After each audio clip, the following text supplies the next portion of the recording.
ముందుగా అందరికీ విజయదశమి శుభాకాంక్షలు అండి. ఇప్పుడు విజయదశమి పురస్కరించుకొని ఎవరైనా సరే వ్యాపారం మొదలెట్టుకోవాలంటే బట్టల వ్యాపారం చాలా బాగుంటుందండి.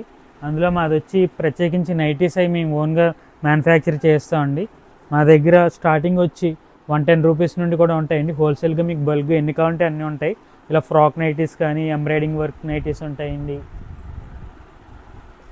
ఎంబ్రాయిడింగ్ వర్క్ వస్తాయండి. తర్వాత బాందినీ నైటీస్ వస్తాయి. ఇలా ప్లెయిన్లో కూడా నైటీస్ దొరుకుతాయండి, స్క్వేర్ నెక్ దొరుకుతాయి. మీకు స్టార్టింగ్ వచ్చి 110 నుండి కూడా మీకు 425 రూపీస్ వరకు చాలా వేరియంట్స్లో కూడా అవైలబుల్గా ఉంటాయండి. నైటీస్ అనేది నిత్యం నడిచే వ్యాపారం అండి. ఎవరైనా మొదలెట్టాలనుకుంటే మా తరపు నుండి ఫుల్ సపోర్ట్ ఉంటుందండి. మరిన్ని వివరాల కోసం మా స్టోర్ని విజిట్ చేయండి. Thank you.